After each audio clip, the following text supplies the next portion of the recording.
ओम नमो पार्वते पते नमः। हर हर महादेव। शिव पुराण दुग्ध संहिता पंचम खंड 47वां अध्याय, जिसमें शिव द्वारा शुक्राचार्य को गुरु को निगलने की कथा का वर्णन है। सुनिए। 47वां अध्याय, शिव द्वारा शुक्राचार्य को निगलना। व्यास जी बोले, हे ब्रह्मपुत्र सनत कुमार जी, शिव गणों द्वारा जब शिवजी जी को यह ज्ञात हुआ कि देवगुरु शुक्राचार्य दैत्यों को पुनर्जीवित कर रहे हैं और शिवगण उन्हें बंदी बना रहे हैं, तब क्रोधित होकर शिवजी ने शुक्राचार्य को निगल लिया था।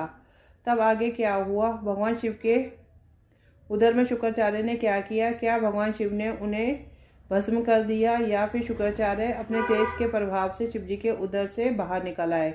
कृपा कर मुझे बताइए।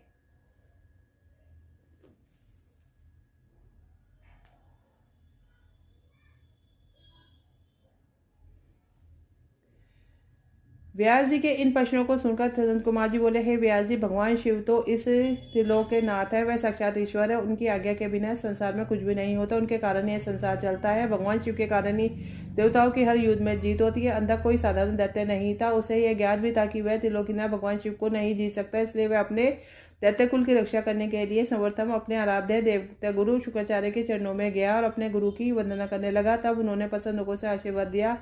दैत्यराज अंधक ने गुरु शुक्राचार्य की मृत संजीवनी विद्या द्वारा मरे हुए असुरों को जीवित करने की प्रार्थना की। शुक्राचार्य ने अपने शिष्य अंधक की प्रार्थना स्वीकार कर ली। युद्धभूमि में आ गए। शुक्राचार्य ने भगवान विदेशिव का स्मरण कर अपनी विद्या का प्रयोग आरंभ किया। उस विद्या का प्रयोग करते ही युद्ध में मृत पड़े दैत्य अपने अस्त्र शस्त्र लेकर इस प्रकार उठ खड़े हुए मानो इतनी देर से सोए पड़े हो। यह देखकर दैत्य सेना में अद्भुत उत्साह का संचार हो गया। राक्षसों में नई जान आ गई। भगवान शिव के गणों से भयानक युद्ध करने लगे। शिवगणों ने जाकर यह समाचार नंदीश्वर को बुलाया। शुक्राचार्य अपनी विद्या के बल से मरे हुए दैत्य को जीवित कर रहे हैं जानकर नंदी सिंह के भांति दैत्य सेना पर टूट पड़े और स्थान पर पहुंच पर जहाँ शुक्राचार्य बैठे थे। अनेक दैत्य और अपने गुरु की रक्षा करने के लिए चारों ओर खड़े थे। नंदी ने शुक्राचार्य को इस प्रकार पकड़ लिया जैसे शेर हाथी के बच्चे को पकड़ लेता है। वह उन्हें उठाकर तेज गति से वहां से निकल पड़े।